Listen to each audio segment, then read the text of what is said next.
Takemiya is a virgin loser who lives an empty life until he learns that he's got the soul of a legendary mage inside of him. When the baddest and bustiest fire witch in school finds out, she decides to do anything to protect him for a chance to ride his magic broomstick. It all starts when Takemiya takes the bus to school, and suddenly all the girls begin creating a fuss. Just then, a girl named Kagari walks in, and all of these happy-go-lucky cringe shotties surround her, much to Takemiya's annoyance. At school, he recalls that Kagari is the chairwoman's daughter who can get a private ride to school, yet she still takes the bus like every other NPC. In class, Takemiya sits unfazed as Kagari is seated next to him, constantly bombarded by these pick-me thoughts who would pay for her bathwater. Despite her popularity, Takemiya has never spoken to her and wishes he gets a new seat so he can get away from this cringe fest. Just then, his eraser falls to the side. But before he can pick it up, Kagari grabs it and hands it over. After school, he gets his bottom kicked by Kagari's fangirls, who are not too happy about the fact that he made the princess pick up his eraser. Following that, Takemiya heads to the teacher's office, where he is tasked to return the notes to the class. While carrying them, he is approached by another fangirl of Kagari, who takes the notes from him as per Kagari's orders. Later in class, the guy gets pushed around as all the girls line up to tell lame stories to Kagari in hopes that she'll give two f's about them. After class, his friends ask if he's up for karaoke, but Takemiya refuses because he is on clean duty. While taking out garbage, he notices a bunny in the bin and pulls it out. As soon as he reads the words on it, a whole building appears in the sky and begins falling on his head. Soon enough, the building lands right on top of him, but when he opens his eyes, he finds himself in Kagari's arms. After panicking, he realizes Kagari is standing on a flying broom, and she moved him away just in time before the building hit the ground. Just then, two bunny-like robots attack them, and she has to let him go for a second to fight them. After catching him again, she tells him to stay close and pulls out her sword to fight the bunny suits. She also demonstrates her fire magic, but while she's busy dealing with the threat, a mysterious girl in bunny ears tells him to follow her. The guy goes after her, thinking she's leading him to safety, but Takemiya finds himself restrained by an army of those bunny suits. Just then, one of them pulls out an axe and prepares to give him a haircut, but Takemiya stays calm, thinking he's dreaming. Just then, Kagari returns and uses her fire magic to rescue Takemiya. The guy still thinks he's dreaming and takes the chance to rizz Kagari up by calling her beautiful. However, she tells him that it's her mission to protect him because he's her princess, which confuses him. Just then, he notices that Kagari's hair has caught fire and wonders if it happened because she tried to protect him. He then starts scolding her for being reckless, believing that her bangs are doing more for humanity than his whole bloodline. However, he quickly stops yapping when he realizes he sounds just as dumb as he looks. Just then, one of the bunny suits rises from the flames, and Takemiya quickly gets behind Kagari to take the hit. After he's knocked out cold, Kagari admits she messed up by not finishing the job, so she charges up one last attack and eliminates all of them once and for all. Seeing her powers, the bunny girl who lured Takemiya in decides to slip away unnoticed. Later, Takemiya wakes up in the VIP room and realizes Kagari has been watching over him this entire time.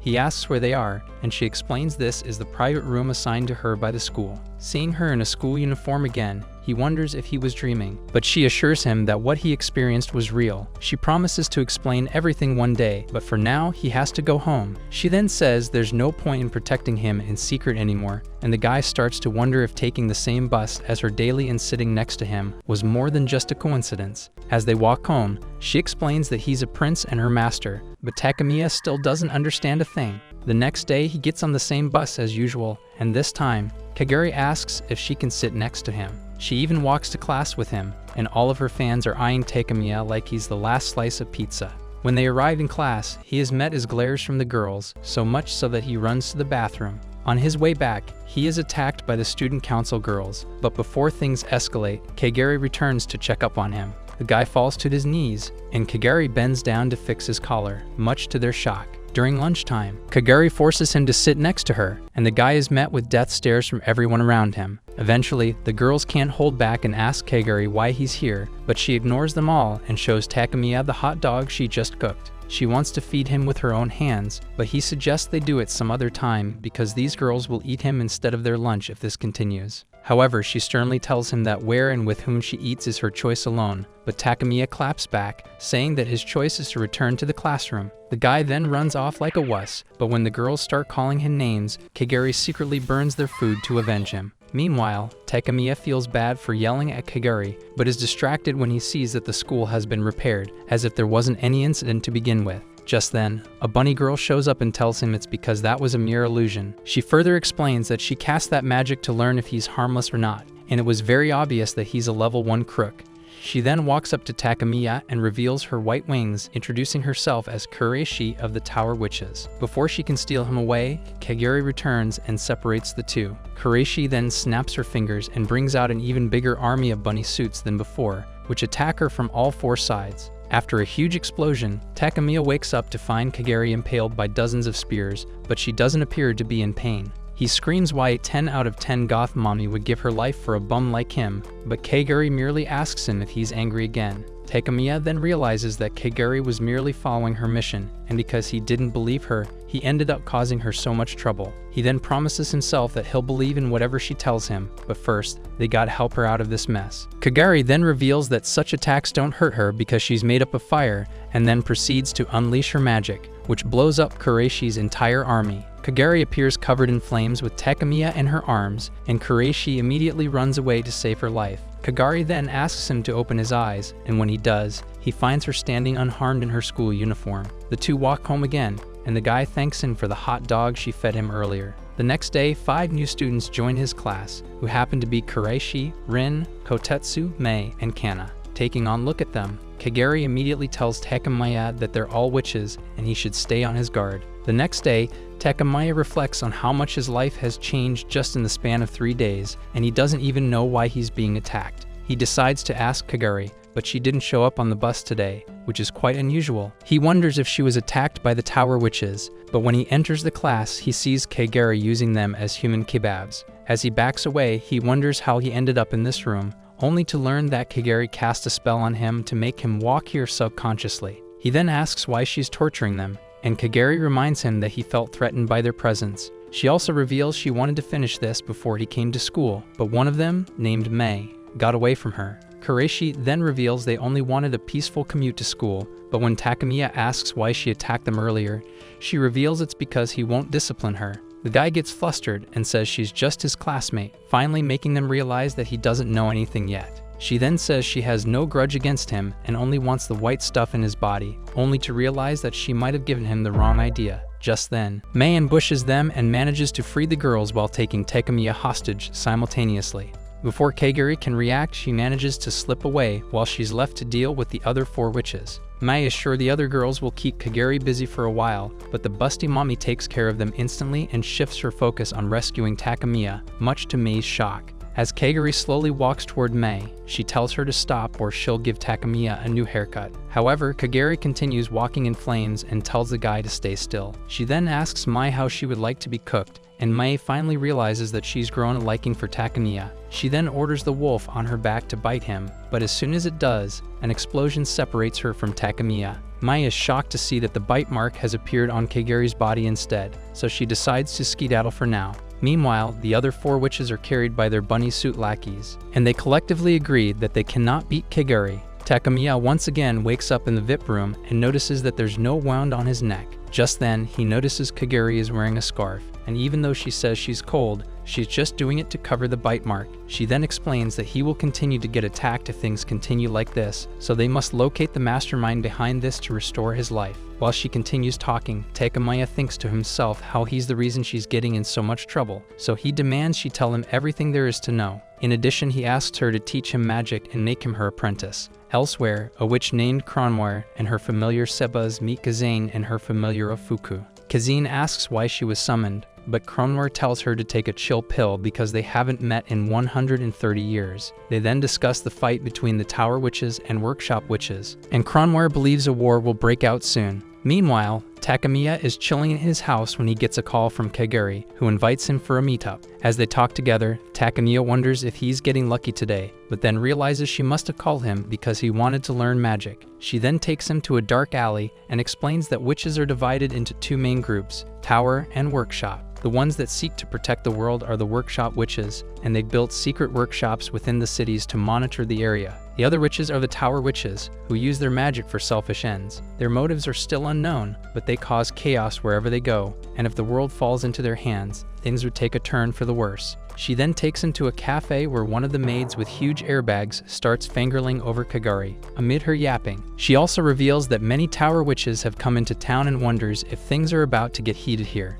However, when Kagari gives her the bombastic side-eye, she gets scared and tells Takemiya to take care of her before leaving. Later, she takes Takemiya shopping, where a girl approaches him and pulls out a wanted poster with his face on it. She immediately pulls out her sword and pins him down, asking her subordinates to distract Kagari in the meantime. However, Kagari instructs Takemiya to stay down and unleashes fire in all directions to throw them off. The tower witch then pulls out her Glocks and starts firing at them, but Kagari uses her bulletproof witch dress to protect them. Once the witch runs out of ammo, Takemiya sends another explosion her way and knocks her out along with her friends. The girls, declaring themselves as the star team, skedaddle to fight another day. As they walk home, Kagari admits he's a sitting duck in this state, so it's best if he learns some self-defense. Takemiya understands that he's a prime target and asks Kagari why she hasn't locked him up, explaining how he would have been safe if he had never left his house. However, Kagari gives him a head pat and tells him not to worry about these things. She advises him to focus on the test tomorrow since that subject gives him the most trouble, and then explains that her goal is to protect the normal world, so locking him up goes against her morals. She then takes him to the chairwoman's office in their school, who turns out to be Kazane. She starts scolding Kagari for causing destruction like those pesky tower witches, but Takemiya says she did it to protect him. Kazane then lets the complaints go and explains that it's a custom for witches to bring their apprentice to their superiors, which is why she's brought him here. A few days later, Kureishi and her squad challenge Kagari to another duel, so she advises Takemiya to learn from watching her fight. Soon enough, all 5 of them charge her at once, but Kagari uses a single attack and sends them flying like Team Rocket. Later, Takemiya opens his shoe locker and finds hundreds of letters from Kagari's fans telling him to Alt F for his life. As they walk through the halls, Kagari tells him that even though her fight was shorter than his record time in bed, there's still a lot he can learn from it. Once in class, she gives him several books to read during break time, and as soon as he opens one, Kagari closes in to help him, which causes the atmospheric shift. During sports class, the teacher instructs the students to form pairs, and Kagari naturally asks Takemiya to team up with her. She tells him it's part of his training, but the guy is worse at tennis than you are at a social interaction. Once he loses his balance, Kagari helps him up and shows him how to hold a racket, but all he can smell is death in the air. After school, Takemiya is feeling exhausted, but then decides to put his whining on pause because this dumpster fire is his own doing. However, Kagari notices that he's beat and decides to call it a day. As they're taking the bus home, Kagari notices something odd and quickly gets her guard up, only to find Kronware and Sebaz sitting in the backseat. All of a sudden, a thick fog surrounds the bus, and as Kronware walks towards them, blue particles emerge from her footsteps. As soon as she introduces herself, Kagari prepares to attack, but Kronware does something that makes her freeze. Kagari is unable to defend herself, so when Kronware attacks her, Takemiya suddenly evolves into a Discord mod protecting her e-kitten. Kronware tells him Kagari doesn't need a protector because even if she were to pull her heart out, Kagari still wouldn't die. She then proceeds to stab Tamakiya with a dagger, and even though the guy screams in pain, he quickly realizes that there's no wound left by it. He then notices that Kagari has fallen over, and the wound that was inflicted on him has appeared on her body instead. Kronware explains the trick as damage transfer, which works just as the name suggests. As Sebas grabs him, Kronware explains that this power only works if he's near Kagari, but sometimes it doesn't work even if they are. Turns out, Kagari has signed a magical contract with him, which lets her become invincible using the power in Takemiya, and in return, she puts her own life on the line to protect him. Now, in order to save her life, all he has to do is give her the white stuff in him, but since he doesn't know how to do that, Kronware gives him a dark pill that's supposed to help. While Takemiya is weighing his choices, Kronware puts the pill between her lips and tries to feed him with a kiss. Before she can, Kagari uses her remaining strength to destroy it. As she falls into Takemiya's arms, she places her hand on his cheek and tells him to close his eyes because she doesn't want him to see what comes next. With green marking appearing over her body, she transforms into a majestic being and grabs Kronware by the throat. Her grip is so strong it makes Kronware bleed from the mouth, and she appreciates the beautiful sight before her eyes. She then explains that her barrier is at its limit and addresses Kagari by the name Walpurgis Knight before leaving. Later, Takemiya wakes up in front of the school bus stop while Kagari is unconscious next to him. He He takes her to the infirmary, where the nurse tells him she only has a mild fever. Takemiya decides to stay by her side until she wakes up and blames himself again for this outcome. He then feels something in his pocket and discovers a wrapped candy, which he locks away in his room later. The next day, Takemiya changes into a witch outfit for training, and Kagari starts taking pictures of him so she can slap her to them later. She then begins his training and tells him to take a leap. Due to the robe's powers, Takemiya ends up jumping several meters into the air, much to his own shock. When he fails to understand why, Kagari asks him to carry her, and he notices that she feels super light in his arms. He starts to think she hasn't been eating enough and starts yapping, which makes Kagari realize he's naturally gifted at being a freaking moron.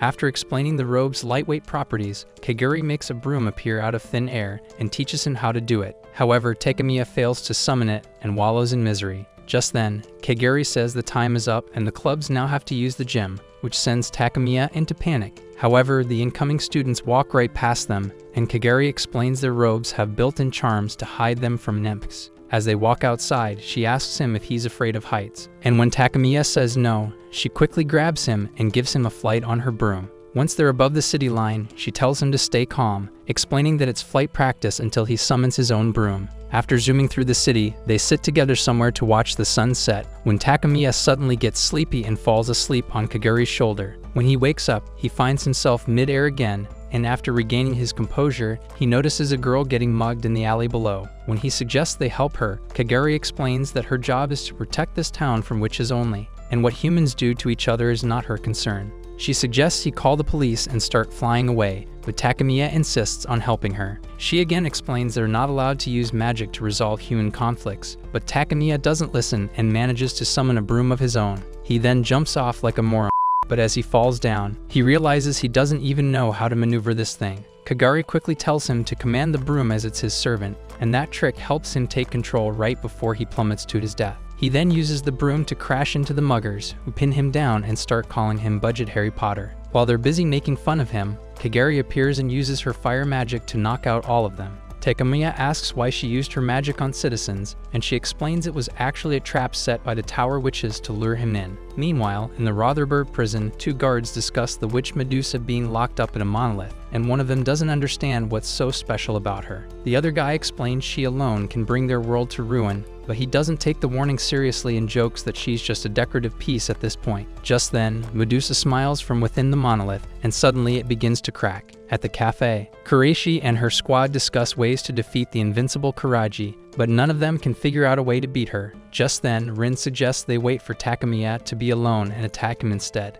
They all like the idea and want to act on it immediately, until Kureishi mentions how Takemiya and Kagari are always together. Just when they feel like they are out of options, Konoha joins them with a plan of her own. The next day, Takemiya wakes up to find his mother, Komeshi, preparing breakfast in the kitchen. He then walks to the bathroom, where his sister Kasumi dries his hair while he brushes his teeth. While she's at it, she asks who called him the other day on the phone, and he says she's just a classmate. Kasumi wants to know why she called, and he says she wanted to inform him about a penguin statue carving show. She then asks why he left in such a hurry, and he lies that he wanted to get a new carving tool for the show. Kasumi was under the impression that he went on a date with someone, but she's glad to know her brother is still a virgin loser. Then all of a sudden, she drops her happy-go-lucky persona and sternly asks if he got a call from Princess Kagari. She then reveals everyone knows about it in school, and she's been facing bullying because of his shenanigans with the princess. She says she is willing to let all of it slide if he tells her the truth, but Takemiya doubles down on his just friends story.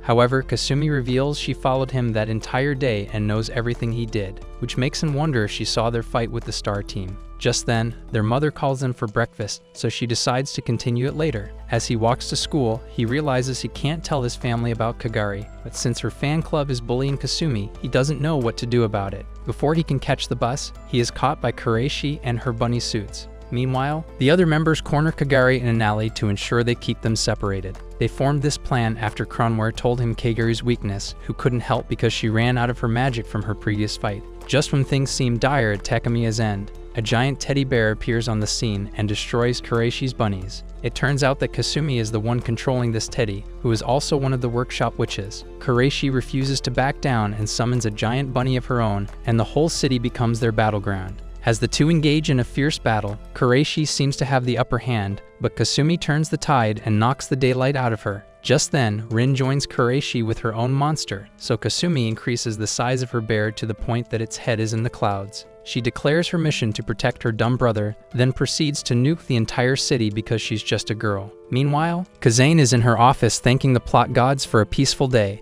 but when he turns on the tab, she learns of the damage caused by Kasumi. After Kagari and Rin leave, Tamakiya thanks Kasumi for the help, but she reveals she has been protecting him even before the princess. Hearing her name, the guy starts to panic, thinking she's in trouble, but Kasumi points out that she's as fine as she can be. Takemiya quickly runs to her to make sure she's okay, and says he'd be devastated if something were to happen to her. However, Kasumi quickly jumps in as a blocker and demands praise as she is the one who saved him. She then turns to Kagari and angrily tells her that she will be in charge of the weekends and home duty from now on, while Kagari can be with him during bus and school time. After her tantrum, Kasumi reveals that there are about 30 tower witches in this town, yet they have not made a move. However, Kagari ignores everything she said, places her hand on Takemiya's cheek, and apologizes for making him feel alone. To make up for her shortcomings, she promises to be by his side 24/7, and he will be living together with her from now on. Meanwhile, the Star Team strolls through the destroyed city and runs into Sibaz. They challenge him to a fight without thinking much, only to get embarrassed within seconds. As Cronware reflects on the all they've taken today, when Sibaz arrives with the pile of all the tower witches in the area. On the other hand, Kazane learns that Medusa has escaped from her prison and admits that things will become dangerous from here on out. The next day, Komeshi allows him to live with Kagari and asks her to take care of her son. When Takemiya and Kasumi both protest, she finally drops the bomb that Kagari is actually Takemiya's fiancé. She then recalls her early days in school when she met Kagari's mother, Kazane, who went by the name Dragon Tooth at that time. The two of them became very close, so much so that they decided to play rock, paper, scissors without the rock and paper. However, they couldn't get married since they both had cookies, so they decided to marry men so they could have children and have them marry each other. They also wanted to respect their children's wishes, but since Kagari wants to live with Takemiya already, Komeshi is assuming they're already practicing their strokes. Even though Takemiya protests, he cannot tell his mother the truth about the Tower Witches, so he agrees to it. However, Kasumi is still not convinced until their mother reminds her of the everyday torture Takemiya faces thanks to her. She then holds her down while Takemiya packs and leaves with Kagari. On the way, he apologizes for his dysfunctional family, but Kagari is more worried about the fact that he doesn't want to live with her. Takemiya assures her that he's totally okay with waking up to be a throat goat on his King Kong. He also admits this feels strangely familiar, and Kagari admits she has vague memories of spending time with him in the past. She believes someone tampered with their memories, and all she remembers now is that she must protect him at all costs. Following that, he gets into a limo with her, and it finally hits her that she's got more money than Elon Musk. The two of them then arrive at Kagari's so-called house, which puts Burj Khalifa to shame. Once inside, they're welcomed by hundreds of maids, and as they take an elevator to Kagari's room, Takemiya's jaw drops harder than your mum on the dance floor. Once they arrive at their floor, they discover someone sinister already waiting for Kagari in her room. She goes in all alone and tells Takemiya to head to the 12th floor. Inside, the guest introduces herself as Tower Witch Medusa, and Kagari wastes no time in transforming into a witch. As the two begin fighting, Takemiya finds himself stranded on the elevator, wondering why Kagari told him to head down. He then realizes she won't be invincible if he leads her here, so he puts on his witch robe and decides to aid her in battle. Just then, the elevator door melts and Takemiya enters the room to find Kagari lying on the floor. She quickly covers his eyes so he doesn't see her in her holy mommy state, and then tells him to skedaddle from the back window. However, Takemiya insists on staying and fighting, even though she never taught her how to. Just then, Medusa casts a spell that turns Kagari into stone and tells Takemiya that his soul is linked with Kagari. Kagari then recalls he has the candy crumware left to him, and even though it is most likely a trap, he has no other options left. As soon as he swallows the candy, yellow markings appear on his cheeks, and a white witch named Evermillion appears before him. Medusa wastes no time in attacking her, but Evermillion is so powerful that she blows her up in a single attack. Her attack is so strong that it even destroys the entire building and a whole landslide, and even damages the school. Seeing her house get destroyed infuriates Kazane, so she orders a Fuku to gather every workshop witch in the area for a counterattack on Medusa. Meanwhile, as the dust settles, Takemiya is shocked to see how much destruction Evermillion has caused. He then asks her to help him save Kagari, but when she says it comes with a price, he foolishly offers her money for it. However, Evermillion demands both his eyes for the job to scare him, but the guy happily agrees, which catches her off guard. She then admits she was merely joking and whispers in his ear on how to cure Kagari. She also explains how Medusa can't use her full powers right now, and Kagari should have easily defeated her. The only reason she lost is because he didn't have faith in her, so Takemiya must rekindle that fire in his heart to cure her. Just then, Medusa wakes up and Evermillion starts disintegrating, but not before telling him that the first seal is broken and she'll see him soon.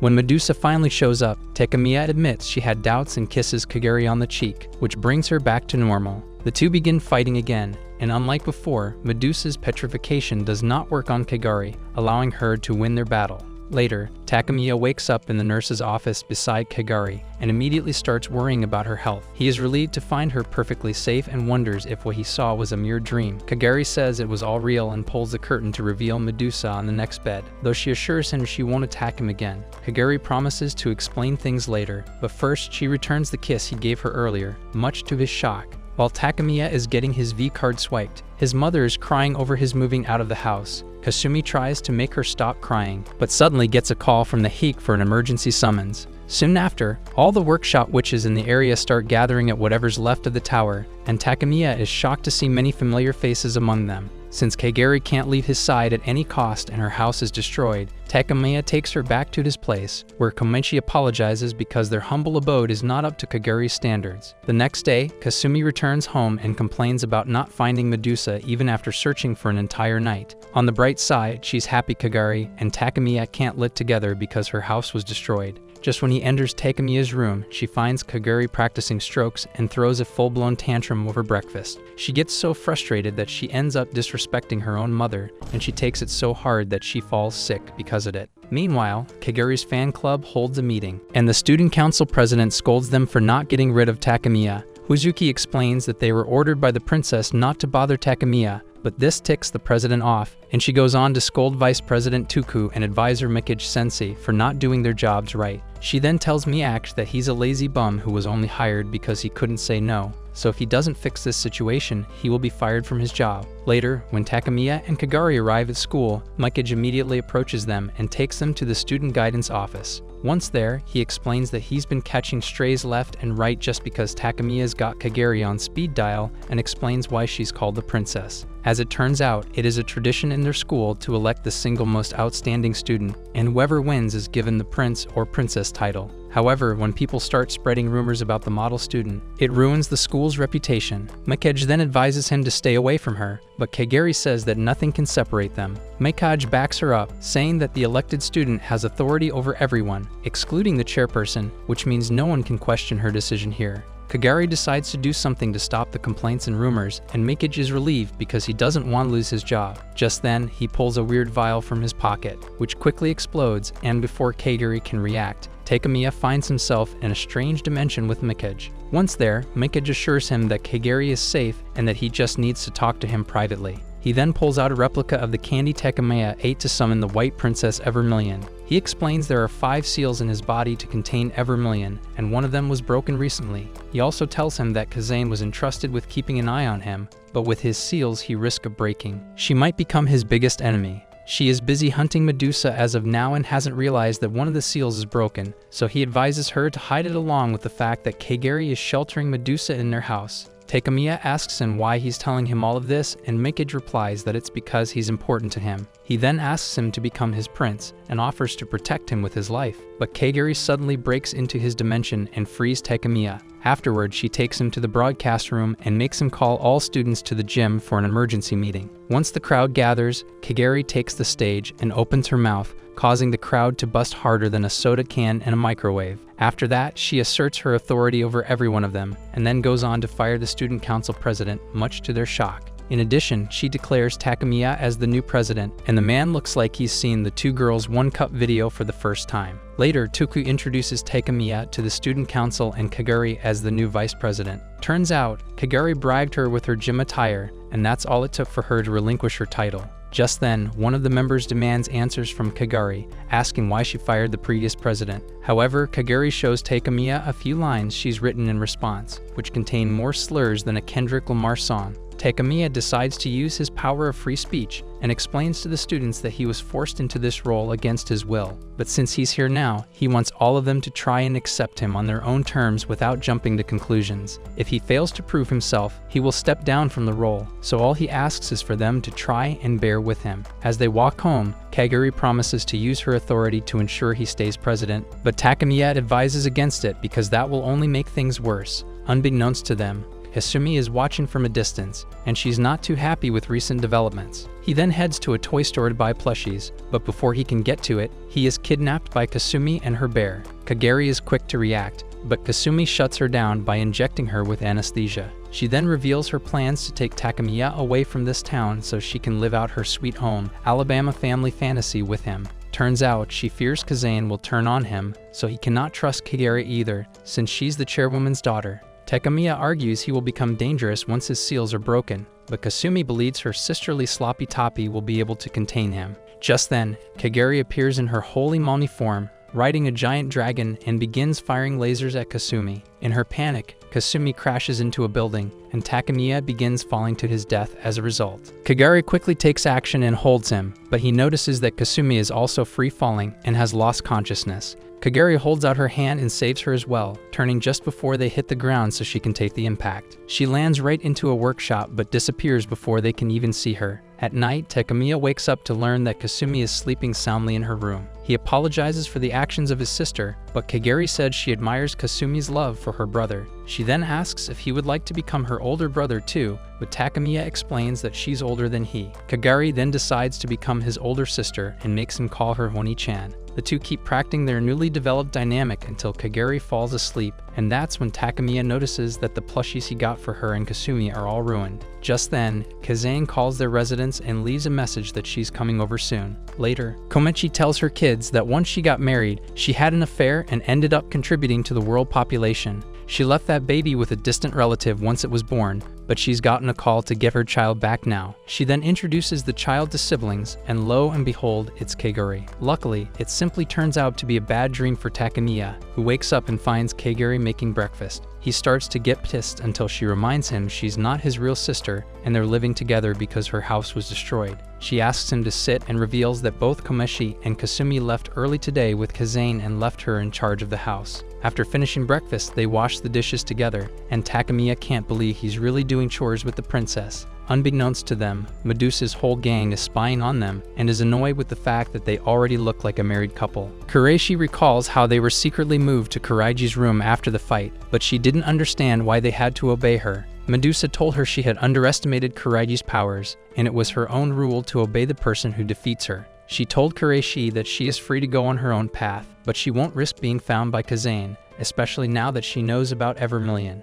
That night, the squad sneaked out of the room and hoped to catch Takemiya in his sleep, but their plans came to a halt when they learned that Kagari was staying up beside him. They waited for hours and hours, but Kagari never left his side even once, to the point that they fell asleep outside his room. In the morning, they were all startled when Takemiya woke up from his nightmare, and ever since last night, they've been keeping an eye on him. Later, Kagari helps the guy solve math problems and explains that it's part of his training to improve his grades. Takemiya realizes he hasn't had any combat training, and at this rate, he'll just become a useless bum like Annie and her viewers. He asks why she's insisting on improving his grades, and Kagari finally explains that because he's barely passing and she's acing, they won't be able to attend the same college. After some time, it starts to rain and they rush outside to grab their laundry. Just then, Komechi returns with everyone, and Kagari tells Takemiya to dry himself off while she tends to them. Seeing him all alone in the bathroom, the Medusa squad finally makes their move, but Kazane quickly knocks out both Komeshi and Kasumi, so she and her daughter tackle them alone.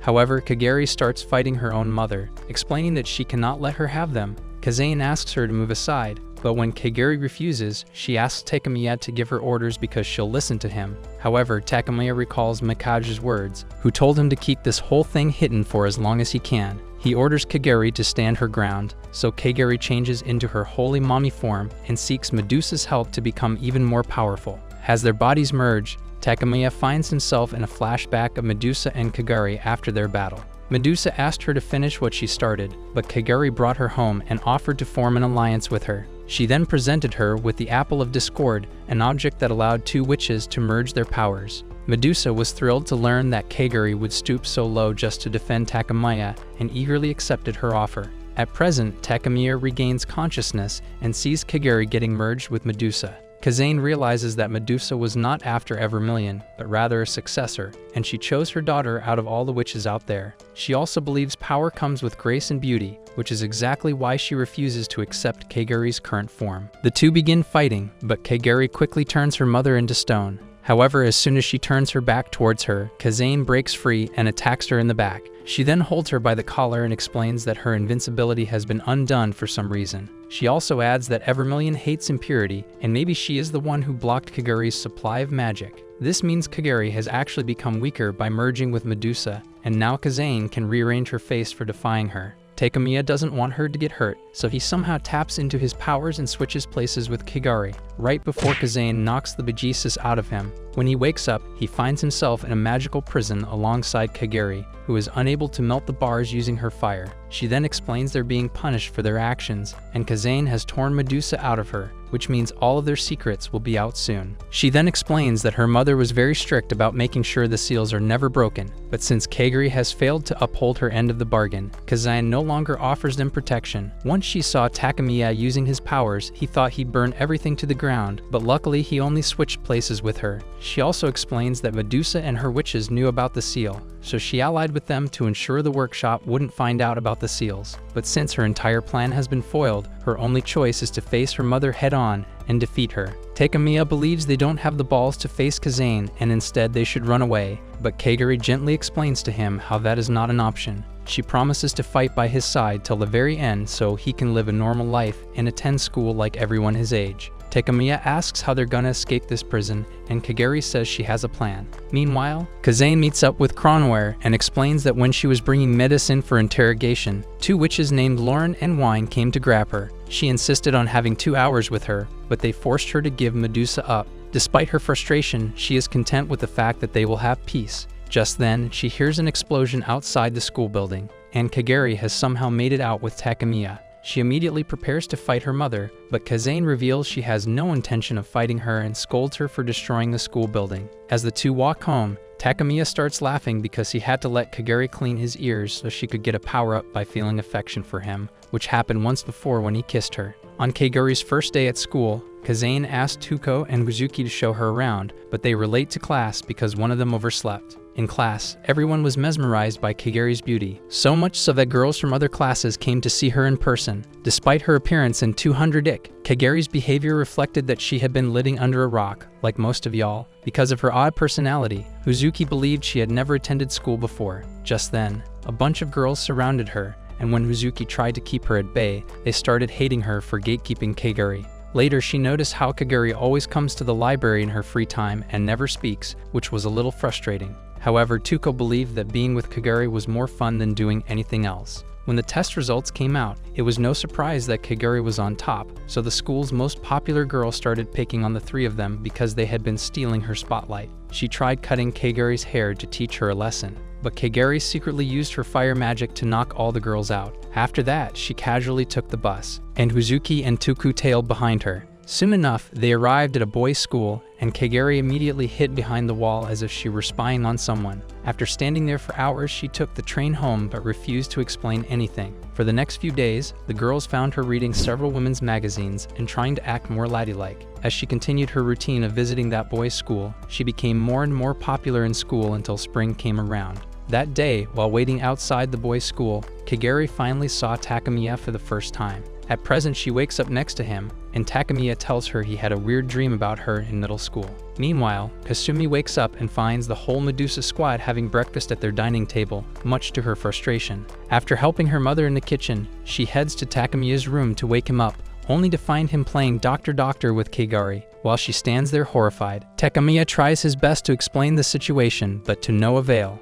Over breakfast, she scolds him for engaging in such activities and tells him to keep his lightsaber tucked, or she'll commit war crimes on him. As they walk to school, Kasumi clings onto him, while the Medusa gang follows on their brooms. Kagari advises Takamiya to never use his powers again, no matter how much danger they are in. Arriving at the locker room, Takamiya finds hundreds of letters in this shoebox, telling him to quit the council and stop monopolizing Kagari. After taking his classes, he leaves with Kagari only to find the entire school vandalized by a mysterious gang. Takemiya has no idea what's going on, but Kagari believes it's a rebellion because the majority doesn't like him as the student council president. Just then, a bunch of girls approach him and hand him a letter, which says he must come to the gym after class so they can settle it with a fist fight. After they leave, Tuku explains that she was working at her part-time job last night when she saw the former president enter with a girl. She told her that Takemiya smooth-talked his way to get close to her, then got drunk and jumped her. She claims he took sussy pictures of her and blackmailed her into making her the next president. Kagari tells him not to worry as she'll handle it, but Takemiya has a different plan. Later, Kagari learns that the girl who started this rebellion is named Rinan, and she is known for being the boss of the delinquents. People also say she once strangled a tiger with her bare hands, and she was suspended from school 2 months ago for causing trouble. Takemiya believes Kazane won't be happy with the riots, but Kureishi tells them that Kazane is away for important business and has left Kronwar in charge. With that, Takemiya decides to go to the gym alone, and Kagari leaves him with advice on how to beat Rinan. Once inside, Takemiya finds himself in a makeshift ring with an audience waiting for him to get his cheeks slapped. When Rinan shows up, he suggests they talk it out first because it's been a misunderstanding. However, Rinan tells him to talk to her fist and begins beating him up. Kagari had told him that Rinan's last attack is a straight punch, and once he dodges it, he has to put his leg forward and knock her down. Takemiya does exactly that. Some yellow marks appear on his face, and he ends up on top of her, much to the audience's shock. Despite having the upper hand, Takemiya refuses to hit her, and the lights suddenly go out. Just then, the Medusa gang arrives, but Rinan knocks them all out with a single attack. Kagari quickly joins and beats Rinan to a pulp before tending to Takemiya. When the lights come back on, Takemiya is held up by Kagari and the rest, and the crowd erupts in cheers. Turns out the crowd can't see them in their robes, so all they see is Takemiya standing tall over Rinan. Later, the former president reveals it was all part of her plan to defame Takemiya so he could beat Rinan and become more popular. She did it all to get on Kagari's good side, but now she thinks her plan might have backfired. However, Huzuki and Tuku assure her that Kagari has a kind heart and will come around. A few days later, Kagari finally decides it is time to give Takemiya combat training and takes him to the roof of a large building for dramatic effects. He asks why she changed her mind now, and she reveals it's because he's been training in secret with Kasumi. When he starts giving excuses, she whips him and then proceeds to show him how to manifest his magic. She then makes him relax his shoulders, but she's so close to him that Takemiya has to push her back before he causes a crime scene in his pants. Following that, she summons a fire dog and tells Takemiya to fight without any restraint because any damage he receives will be transferred to her.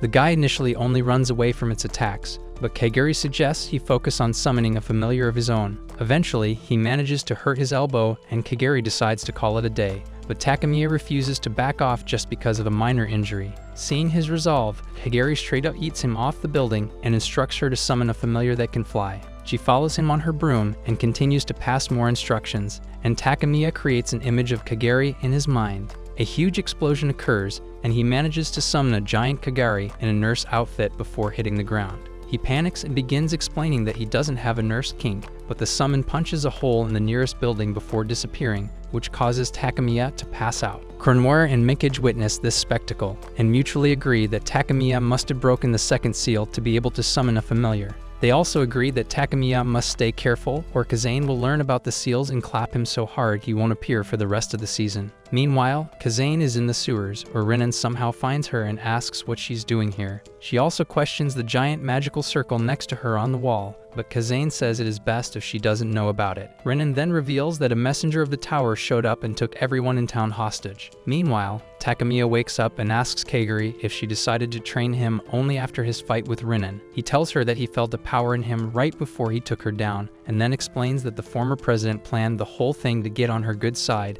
and increase his popularity. Takemiya then says the school isn't important and they should focus on his training. However, Kagari believes otherwise because she remembers how he used to appear in her dreams to tell her that they would sit together in school and be on the student council. She was confused at first, but then she promised herself that she would make that dream come true. On the day of the exam, all of them have breakfast together, after which Takemiya promises to do his best. Meanwhile, Kazane returns from her sewer trip and meets up with a green-haired witch named Weekend. Kazane gets straight to the point, asking her about the magic circle she saw in the sewers. Weekend reveals it's a bomb that can level the entire town, and it's best not to mess with it. The bomb is armed by Weekend herself, so Kazane asks what she wants in return for the town's safety. Weekend replies she's not going to use the bomb to negotiate because it's there for a different reason. She then explains how it's impossible to hurt ordinary humans with magic, because the workshop head places a barrier over the town that cancels out all incoming damage to civilians. The only flaw is that it loses power if it's used again and again,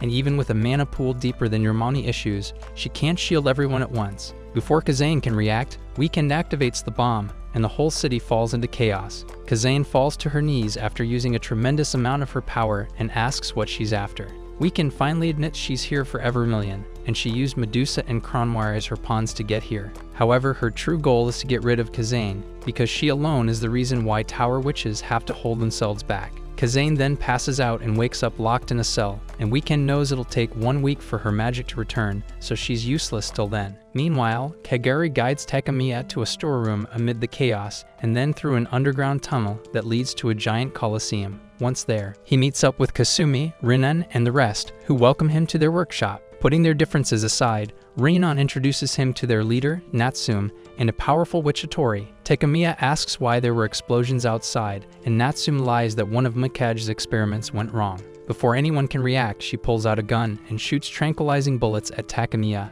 Kagari tries to fight, but she passes out soon because the damage Takamiya took is transferred to her. Natsumi tries to defend Takamiya, but she's knocked out as well, and Renan forces Takamiya to come with her. They walk down a giant staircase with Takamiya carrying Kagari on his back like a simp, and Renan leads them to a cell, promising to smack him if he attempts to escape. Once locked in, Takamiya realizes that he's the target of the recent attack, which is why he is being hidden here until it's all over. He tries using his broom to escape, but Kagari suddenly wakes up and explains that magic doesn't work in this room. She then tells him that she felt the Tower Witch's magic before the explosion, and since they are here, it means Kazane has been defeated in battle. However, Kagari knows her mother will recover soon, and all Renan and the others have to do is make sure Takamiya stays locked up until Kazane is ready to fight again. Just then, a small teddy bear falls from the roof and begins displaying a recording from Weekend. Kagari quickly destroys it, but Weekend now knows of their location and heads out to capture them. However, Kagari has already punched a hole in the wall to escape because she is certain they're going to get captured if they stay.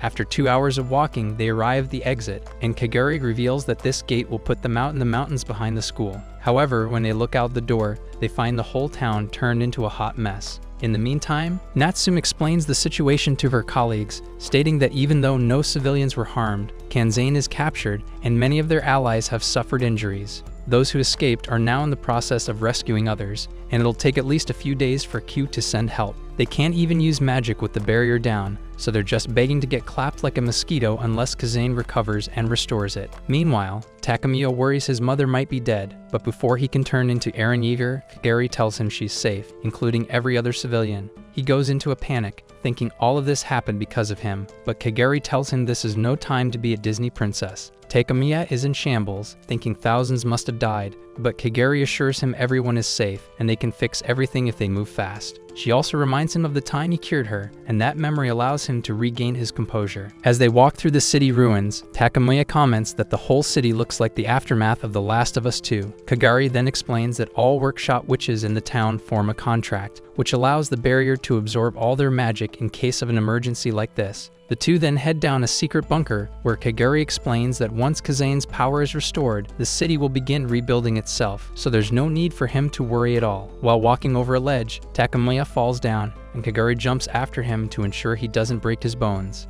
Meanwhile, one of the workshop witches arrives with several bombs attached to her robes, revealing that Weekend will blow them all up if they don't hand over Takamiya in 30 minutes. Later, Medusa's gang and Kasumi locate Weekend on the school grounds, and she's keeping several workshop witches hostage with her bombs, since they're the only ones who can use magic. Kasumi expects them to help because they've been living in her house. On the other hand, Takamiya and Kagari walk through a tunnel when they run into a tower witch, Gibraltar. Since Kagari can't use her magic, she gets captured pretty quickly, but Gibraltar fails to account for her raw strength, allowing Kagari to win the duel. Takemiya asks how she's so strong even without magic, and Kagari reveals her mother had her train without magic for many years, to the point that she doesn't even need it often. Meanwhile, Tuku and Rinnen ring the phone in their cell so they can ask them to escape, unaware that Kagari is 2 steps ahead of them. While they're talking, Natsum works on disarming the bombs, and an informant brings news from Kasumi that Weekend has been spotted with 7 hostages. Elsewhere, Krenmore wakes up to find her room reduced to rubble, and Sibus advises her to wait a few minutes before she goes outside. She is annoyed at first, but when she hears this is all done by Weekend, she decides to leave immediately. On the other hand, Takemiya and Kagari arrive at the workshop's sacred grounds so that he can form a contract with the town barrier. Back in the workshop, Reinan and Natsum take the informant and confront Weekend, asking her to give them more time. However, Weekend refuses and promises to blow up all of the hostages once the time runs out. Reinan prepares to fight Weekend there and then, but she calmly tells her that while she may not be good at fighting, her bombs will still go off if they lay a hand on her. Kasumi is still spying and wonders if Weekend is just the negotiator and if someone else is behind this whole situation. If that's the case, defeating Weekend won't stop the bombs, and the real culprit might be watching this whole thing from inside the school. Reinan realizes they have no other options and they might die here, but she wants to break Weekend's teeth before the bombs explode. At the sacred grounds, Kagari explains that forming the contract will suck his magic and tired him out, but he must not fall asleep. If he is successful, all the workshop witches will be able to use their magic. As Takemiya walks towards the tree, Weekend counts down the timer to trigger the explosives, but as soon as the time runs out, the Medusa squad jumps in and uses magic to disarm her bombs. They still have to save the other 6 hostages, but right before she presses the button, their magic returns and the witches are able to free themselves on their own. After forming the contract, Takemiya falls asleep for over 3 hours, but still hasn't recovered his strength. He worries about Reinan and the others, unaware that they're all safe thanks to him and have even sealed Weekend in an anti-magic chamber. In the meantime, Tuku is heading down to check up on Takemiya, while Kasumi and the Medusa squad search the school for the real culprit. Reinan then walks into the cell and promises Weekend that no matter how many allies she has, they will put an end to her plans. However, Weekend says she came here quietly only because she wanted to show them respect for beating her in a battle of minds. Reinan assertively tells her that they forced her to come here, but Weekend tells her to ask herself how she can be defeated so easily if she put down Kazane all by herself. She also says that just because her magic is sealed does not mean she is powerless. She then uses real grenades to explode out of her cell, and Takemiya feels the explosion since he has a contract with the town. As an injured Weekend steps out of her cell, another Tower Witch shows up and puts her coat on her. Weekend then uses some telepathy magic to communicate with Takemiya to show him that she's got several bombs scattered throughout the workshop, which explode and yeet all the witches. The guy can't let it slide and uses his power to revive all the witches caught in the explosion. As Weekend leaves the area with the other mage, another one of their subordinates comes into contact with Kasumi and her group and vows to defeat her. Takemiya, on the other hand, continues to use his powers until Kagari knocks him out. Takemiya then finds himself in a weird dream sequence where he sees his mother fall in love with Kazane in the classroom. Then he sees his younger self going on a trip with Kazane, followed by a conversation between her and Kagari. Kagari says she's finally found him and wants to attend the same school, but before she can reveal more about the past, Takemiya is transferred to Mikage. He explains that Takemiya is experiencing Kazane's memories because she was the contractor before him, but he must not stay here for too long. He asks him to follow, and on the way, he reveals that Natsum is his niece, who is next in line to be their family leader. He also explains how men have little to no say in the family of witches, and Takemiya will find himself in a similar situation one day. Mikage then takes him to the heart of the universe, where every little light represents one human life. This is also the place where all civilians are brought in case of an emergency, and they will all return to their normal lives once the town is restored. Their memories will also be erased, and Mikage himself is assigned that task. In the real world, Kagari is watching over Takemiya when a nurse witch named Atori shows up. She asks how Takemiya is doing, but Kagari sternly tells her to mind her business and do her job. She then hands her a scroll and reveals how Kronwar, who is one of the Tower Witches, has started attacking her own kind ever since the attack. Hearing that, Kagari immediately puts her robe on and tells Atori to watch over Takemiya while she leaves to hunt Kronwar. On the other hand, Kasumi fights the Tower Witch and gains the upper hand, but quickly finds herself in a tough spot. Right before she's taken out, Medusa returns in human form and destroys the Tower Witch. She then takes her underlings and flies off, while Lauren and Wine chase after her. Meanwhile, Kagari uses her broom to fly over the city and locates Weekend's hideout, but her attacks prove useless because the whole place is rigged with bombs. As she triggers each bomb, she apparently receives more and more damage, and Weekend is confident she can't beat her without her invincibility. Just then, she breaks through the bombs and gives Weekend a haircut, who quickly realizes that Kagari was using her magic for defense, while using her natural physical abilities for offense. She tries to take Kagari out with a cheap attack, but when she fails, she recalls Kazane telling her that her plans won't succeed as long as her daughter is out there, which excites her. In the dream world, Meikage reveals he erased some of his and Kagari's memories too, but before Takemiya can cry about it, a Tower Witch shows up and attacks them. Because of that, his fever continues to rise, and Atori's puppet advises her to strip him and shove an onion into his chocolate factory. Back in the chapel, Weekend finally manages to get a hold of Kagari, who is completely depleted of his magic. Just then, Kagari unexpectedly powers up and uses her fire magic to knock her down.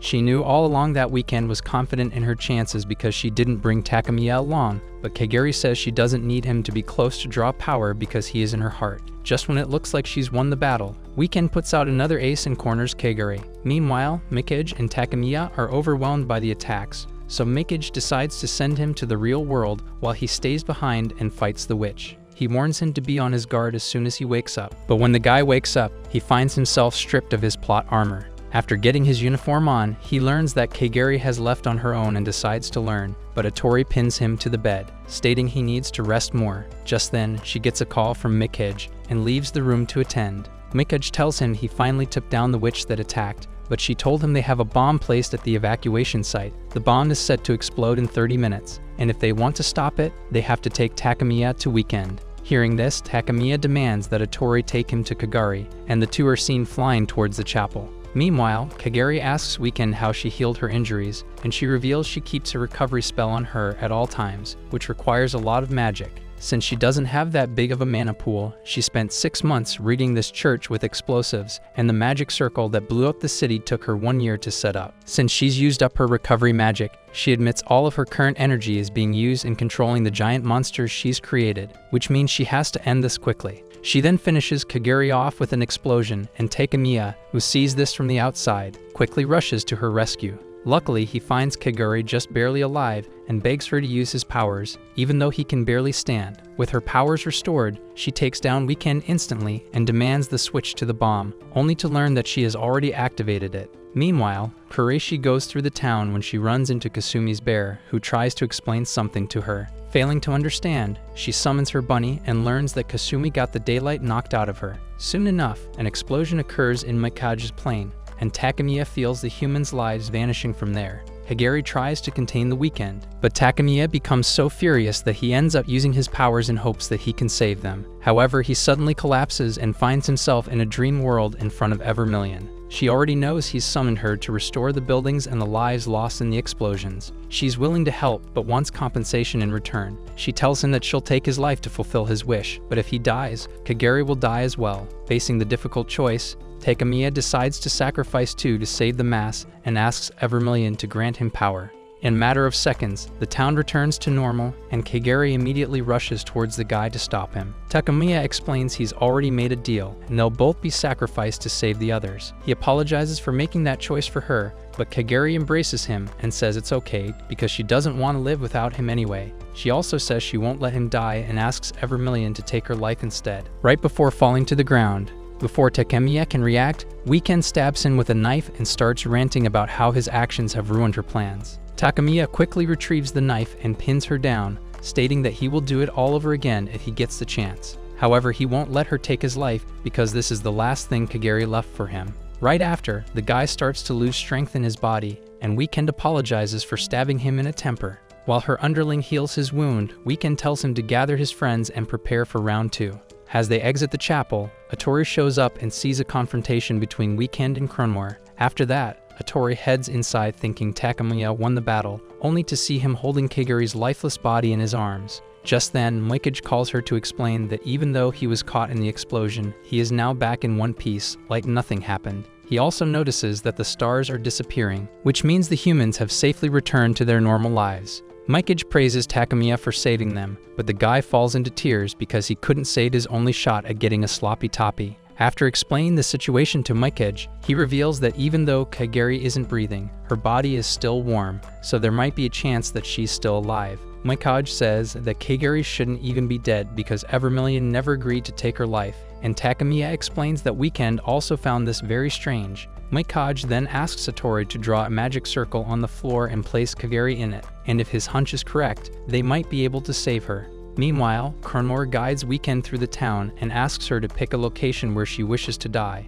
Weekend reveals she's placed her magic bombs everywhere in the city, so it doesn't matter where they fight. Crownmore wastes no time in attacking her and manages to strain her in a matter of seconds. She also reveals that she's captured every single Tower Witch in town and that her plan has failed. Weekend says she spent years perfecting this plan, but does not understand why Takamiya did not die after using Evermillion's powers. Back in the chapel, Mikage gives them instructions to perform a ritual, which also involves a kiss between Takamiya and Kagari. He believes Takari somehow broke her contract with him, and a simple kiss will be enough to restore it. Takamiya recalls how he was able to cure Kagari the last time he kissed her cheeks, but he thinks that won't work again. This time, he needs to kiss her on the lips, but the guy chickens out at the last second and kisses her forehead instead. Kagari does not wake up, so Mikage tells him to stop being a wuss and kiss her on the lips. Takamiya tries again but goes red and backs out, asserting himself as the king of virgin losers. Mikage tries to force a kiss between them, but Kagari suddenly begins breathing and opens her eyes. Meanwhile, Crownmore confronts Weekend for using her and Medusa,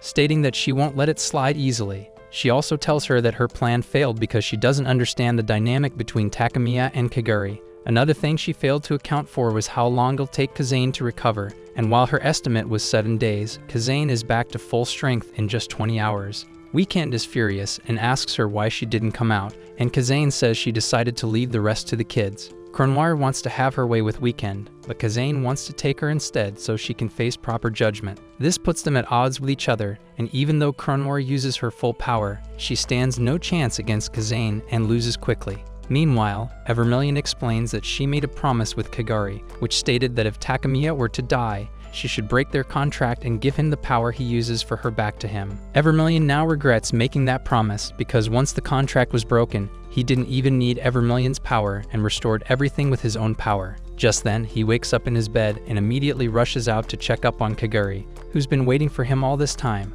A few days later, they walk to school as usual and Kagari explains that even though her magic hasn't recovered yet, she is completely fine. She praises him for saving the town, but the guy says he couldn't have done it without her. With the town back to normal, he wishes he could always live in peace like this, but they're suddenly jumped by the Medusa squad, who still haven't given up on stealing Takamiya's powers. They all charge Kagari at once, but even without her magic, she beats them easily, ensuring that Takamiya stays safe and sound. That is it for this recap. Leave a like if you enjoyed the video and type "I love juicy melons" to prove you made it to the end.